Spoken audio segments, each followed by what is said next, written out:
Thank you, Louis.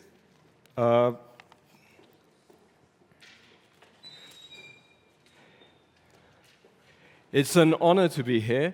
I will reiterate many of the points that were already made by the previous speakers, but I'll try to approach it from a bit of a different angle.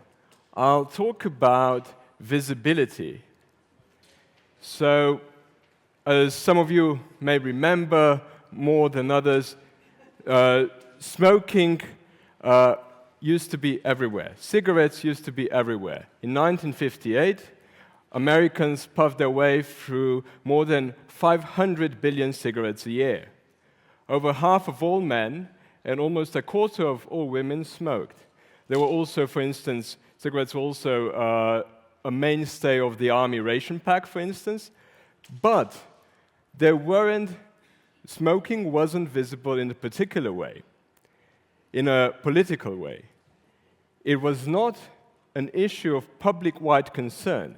It was a matter of academic research, accumulating academic research already at that time, and also, of course, of private indulgence. It was everywhere, but not politically pursued in a way that it became in 1964, when the so-called Surgeon General's report on smoking and health was published in a very well-known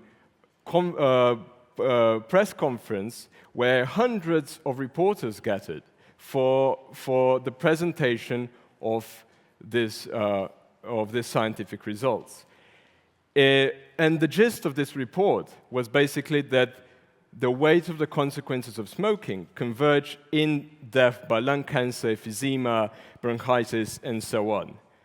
So basically what the government did at that time, this Surgeon General was appointed by JFK, was to translate this scientific evidence into progressively aggressive policy. By 1974, the percentage of smoking adults had dropped to about a third of the population, and it had continued in a downward trend until today. Today, about 11% of Americans still smoke, and this is also the trend everywhere else in the world, more or less. So inspired by civil rights movements and environmental movements as well that were sparked or gained ground around the same time, non-smoking activists made smoking socially unacceptable to a degree, leading to clear public health benefits. But preventing a harmful behavior for public health may be easier than encouraging positive, effortful actions. But something like that happened with running. Approximately at the same time when smoking began to decline, people began to run for exercise. It largely appears that many people exchanged their lighters for running shoes. Up to the 1960s, running in a park or in a forest or on the street was considered a bit of a strange activity. Mass running actually began in the West as an activity we know it today in the early 1970s, spurred by the fitness revolution and also by the advocates of moderate exercise as a healthy activity. It quickly became popular. It was discussed in business meetings. Politicians began to jog. There were bestsellers like the Complete Book of Running by Jim Fixx. Marathons proliferated all over the world. Around the turn of the millennium, the so-called second wave of running resulted in a multi-billion market that it is today, and as we know it.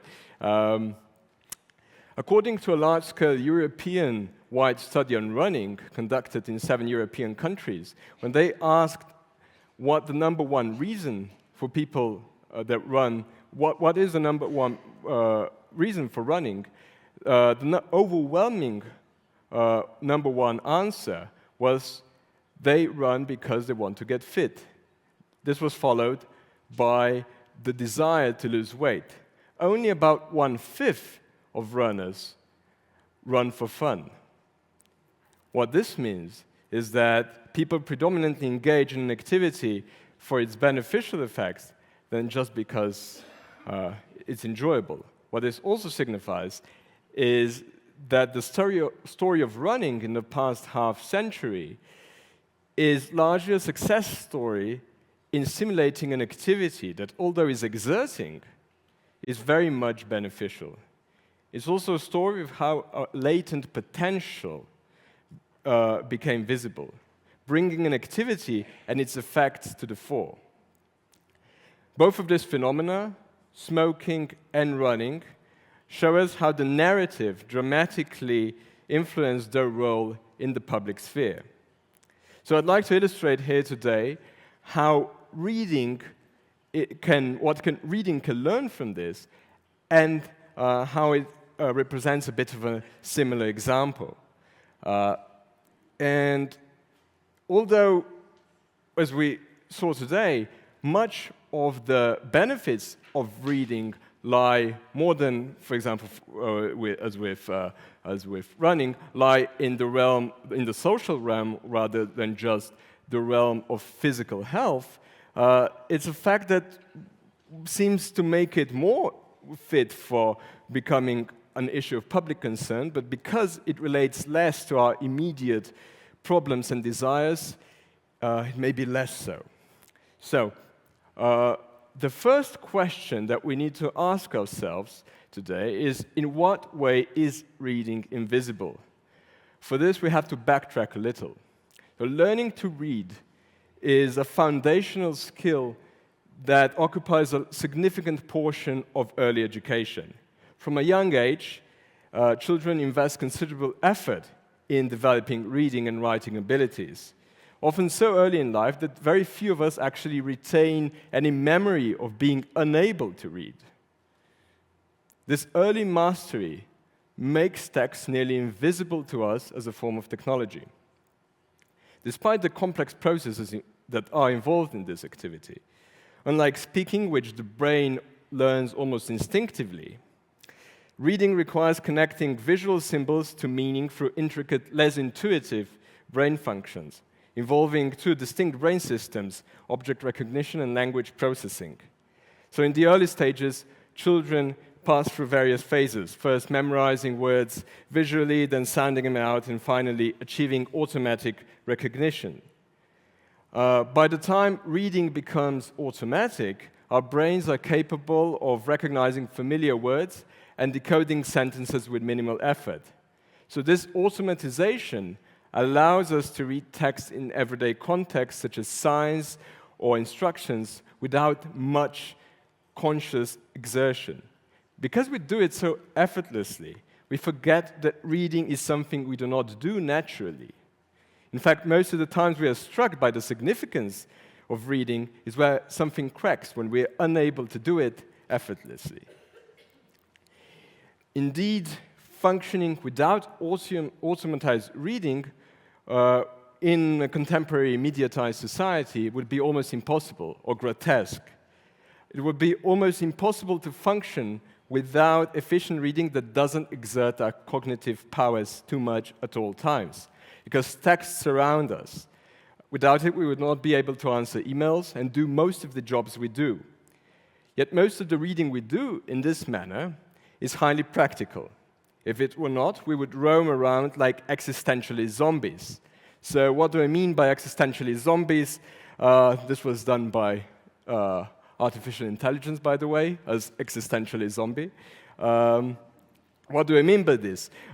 Imagine for trying to exit this room, for instance, and you see the word push, or in Madrileño case, empuje, or what would it be, on the door, and only to stand there and contemplate the historical significance of this sign, how it relates to feelings of being pushed around, how it rhymes with bush, would literally not get through the door. However, not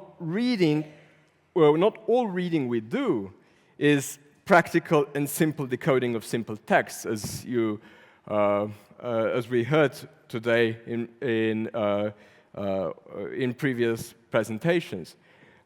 Reading is often oversimplified as merely the ability to decode letters and form words and sentences. But in reality, it's a profoundly complex human achievement that extends far beyond basic decoding skills. It involves intricate interpretative interactions with text, such as rereading, for example, to discover hidden biases and meanings, comparing different sections of works, and navigating conflicting information in various modes. Readers also bring diverse skills and strategies and backgrounds to their reading, while managing psychological aspects, like motivation and emotional responses. Modern reading also requires integrating multiple media forms and often involves multilingual literacy. So this makes it all a multifaceted process that encompasses cognitive, emotional, and social dimensions. So these modes of reading stretch well beyond this flattened perception of the minimal threshold or skill of decoding. And this is what is called higher-level reading. So some of you may be familiar with the term, but for those who are not, just a little backstory for context. What is called higher-level reading was conceptualized by André Schuller-Zwelain, Anne Mangen, Micha Kovac, and Adrian van de Wil in a paper published in 2022, where they identified this flattening of what we understand as reading, and also a decline in practices related to long-form reading in this digital age that we inhabit with all that comes with it. So this was the basis for what became the Ljubljana Manifesto, which was signed in my hometown of Ljubljana, just ahead of Frankfurt Book Fair in 2023, where Slovenia was guest of honor and where this was then presented also to the wider public. It was published in several languages, and for example, in Germany, in Frankfurter Allgemeine Zeitung, in France, in Le Monde, and the lead signatory was Margaret Atwood, who also made an address for the occasion that was presented in Frankfurt. But the essence of the manifesto is clear. Higher-level reading is one of our most powerful tools for cultivating analytical and critical thinking. It fosters metacognition, builds cognitive stamina, expands our conceptual understanding, and enhances what Emanuele Costano was talking about, understanding of others, of other minds. It influences perspective-taking as well. These are all key skills for informed, engaged citizens in a democratic society. So the signatories of this manifesto emphasize this vital role that advanced reading modes continue to play in the digital age. So what is higher-level reading, and why does it matter so profoundly? It encompasses these various modes that extend beyond basic comprehension, as I said, which allow for a deeper and more nuanced engagement with texts. We can think of it similar to Maslow's hierarchy of needs, where more basic needs need to be met in order to pursue advanced ones. This was critiqued, but this is pretty much the form in which higher-level reading is conceptualized. So first, basic reading skills need to be achieved in order to be able to engage in texts in these manners. So readers through these modes learn to detect bias, evaluate logic, analyze sources.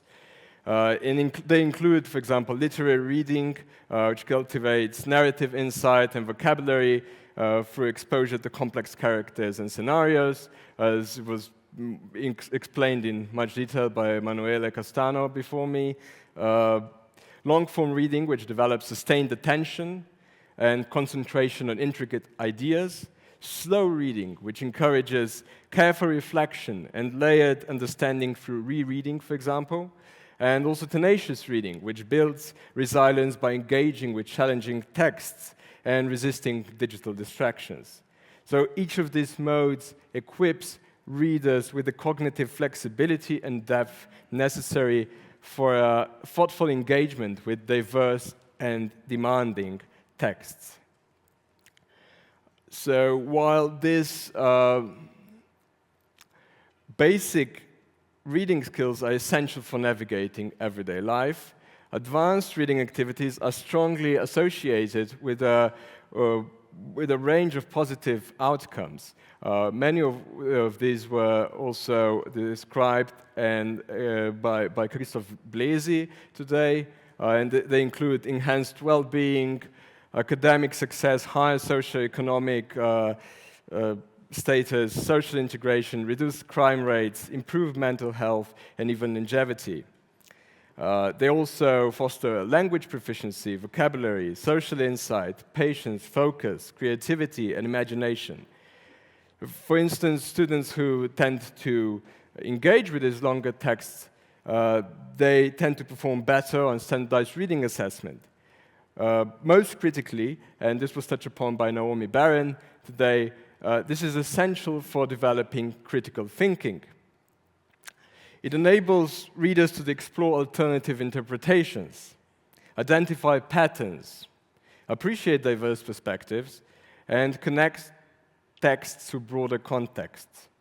So in this today's information-saturated society, these skills are pretty essential for navigating the complexity and discerning misinformation and making informed decisions. Without this critical and deep engagement with text, individuals and societies become more susceptible to manipulation and also to simplistic narratives, which can ultimately lead to weakening of democratic processes. But why would these mainly positive consequences of reading, and especially of these high-level modes of reading, be a political concern rather than just a private one? Governments advocate for running and discourage smoking primarily to improve public health and reduce healthcare costs. Some research suggests that some of this is also pertinent to reading, of course. The ulterior motive of governments in promoting reading for the education and economic benefits this brings is also pretty straightforward. As more and more jobs are automatized and more people work in tertiary, quaternary, and higher sectors of the economy, these are essential skills for increasing the competitiveness in a global market. However, perhaps the most important consequence that warrants utmost public concern is political. Political in the way Aristotle envisioned politics as organization of human communities to achieve the common good and foster virtuous living. So a good way to think about the significance of high-level reading in contemporary societies is first to think about what democracy is. Harari wrote in a fairly recent op-ed in the New York Times this September that democracy at its core is conversation. So its very existence and function hinge on the information technologies that are available to society. Throughout most of history, there was no technology capable of sustaining large-scale conversation among vast populations. Without this infrastructure, democracies could only emerge within small, tightly knit communities. Well, these democracies were very far from how we understand democracies today, but this point stands nonetheless.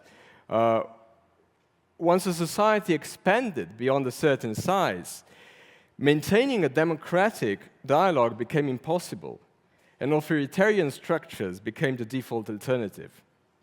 It was then only with the advent of modern information technologies, such as newspapers or radio, the large-scale democracies could truly take root. The foundation of modern democracy on these technologies implies that any substantial shift in our information landscape could have profound ramifications for politics, potentially reshaping democratic conversation. As much as this information technology enables a widespread conversation, it also makes it full of misinformation and manipulation. This makes the relation between technology and democracy a kind of pharmakon, a Greek word that means both a remedy and a poison. But what does it poison and what does it cure? In other words, what makes for a quality dialogue? A robust democratic dialogue depends on a foundation of critical engagement, where we move beyond passively receiving information to actively interrogate it, challenge and verify what we encounter. This approach reaches its highest potential when we not only engage with our own viewpoints, but also strive to understand the perspective of others. This dialectical process is essential to a healthy democracy, as it sharpens our collective reasoning and empowers us to make more informed and insightful decisions. So when we participate in a democratic conversation, what we might think of as doing democracy,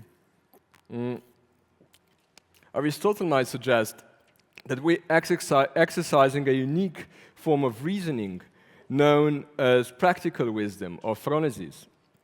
Phronesis is the ability to make sound judgments in complex real-life situations, drawing on ethical reasoning and lived experience to discern what truly benefits both oneself and the wider community.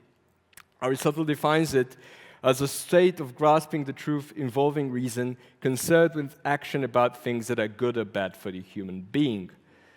Well, it's perhaps more clear how reading can cultivate other intellectual virtues, such as scientific knowledge or philosophical wisdom, which both require aptitude and depth of understanding. The potential of reading to contribute to phronesis may be less obvious. So this invites us to consider an intriguing question. Can the practice of high-level reading also foster this kind of practical wisdom, equipping us to navigate the complexities of modern life?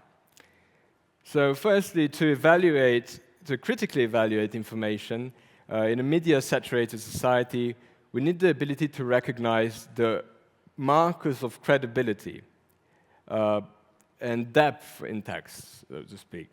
Some markers are explicit. So a peer-reviewed article or a publication on a reputable platform like Springer, this all signals reliability, much like an organic label or a DOP in Spain on food invites trust in the quality of that food. But not all texts worth engaging with carry such clear signs. So I don't know how many of you are familiar with natural wine, but I'm passionate about natural wine.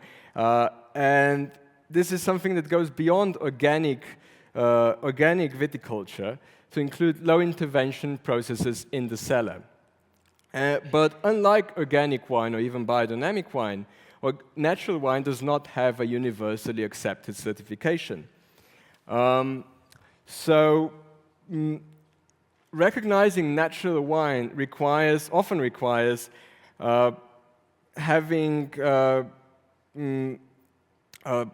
familiarizing oneself with subtler indicators.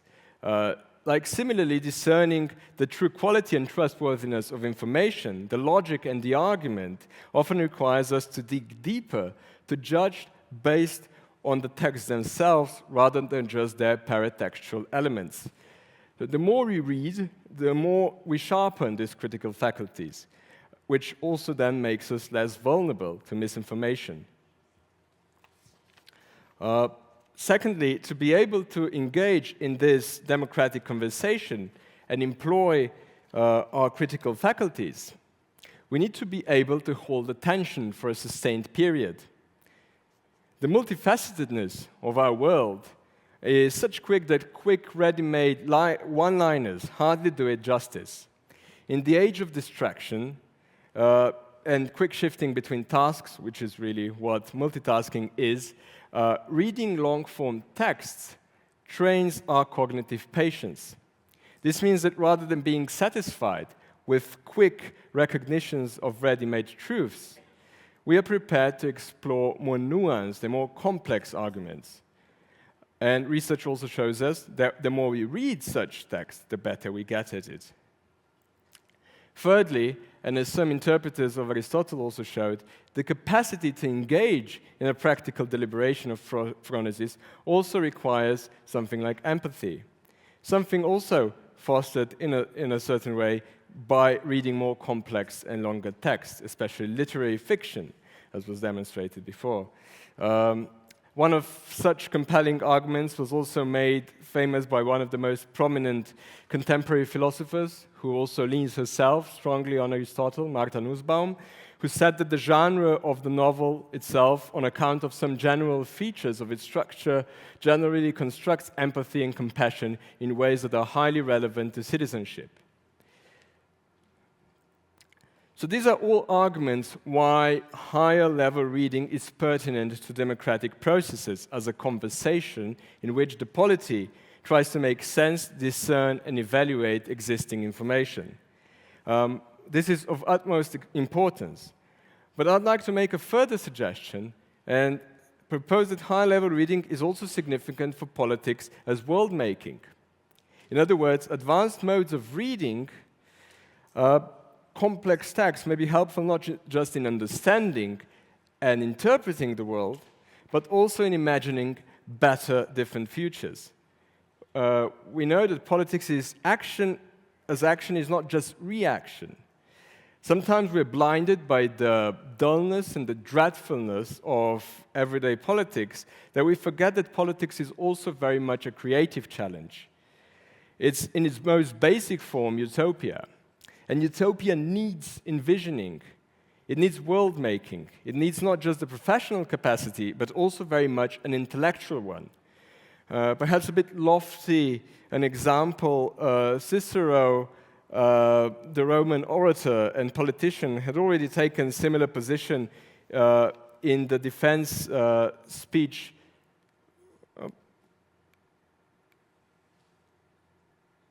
It's here. Where he defended poetry and also claimed that it provided him with inspiration for his work. He said, "How do you imagine I could find material for my daily speeches on so many different subjects if I did not train my mind with literary study? And how could my mind cope with so much strain if I did not use such study to help it unwind? Yes, I, for one, am not ashamed to admit that I'm devoted to the study of literature." Well, this may not be the norm among politicians today, nor has it ever really been the norm. It shows how reading can be useful not just for making an informed decision as a common citizen, but also for imagining a better world for ourselves.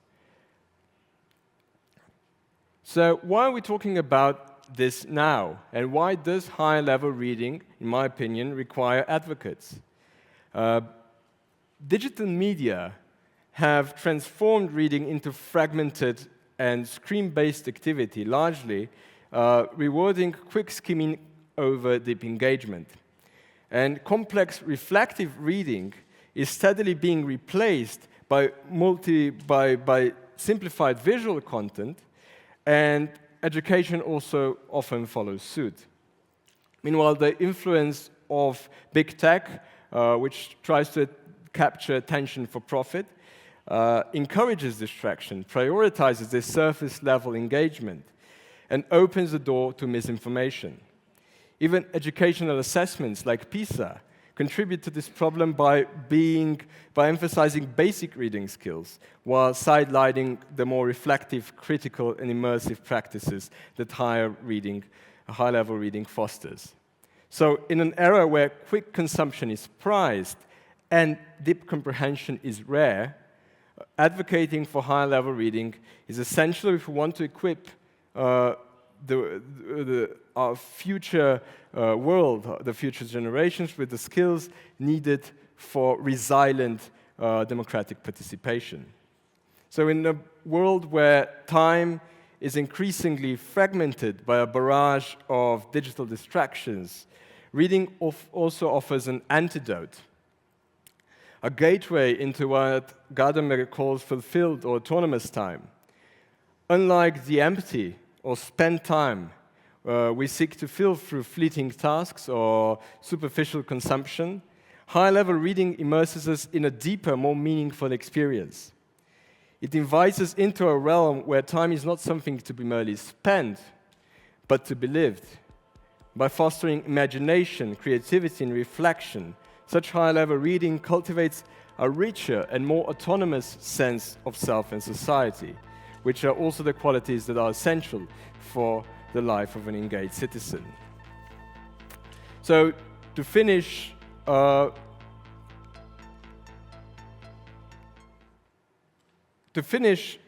like to return to the point I was making at the beginning and invite further thinking with this. So what are the ways to make these ramifications visible? One such attempt was conceptualized by Adrien van der Wiel and myself as the Reading Health Index in a paper we published last year. There are countless methodological hindrances related to standardization and aggregation of reading data, but the idea was to create an index similar to other indices of well-being, like the gross national happiness in Bhutan as the perhaps most famous example. Initiatives for measuring well-being are important in two ways. First, the creation of Bhutan's Gross National Happiness Index highlighted the need to monitor rapid societal changes, like the impact of technology on Bhutanese traditional values, for example. Similarly, as digital media accelerates shifts in reading practices, it's crucial to track these developments rather than leave them to fate or commercial interests. Second, the index of gross national happiness also combines complex data with clear communication.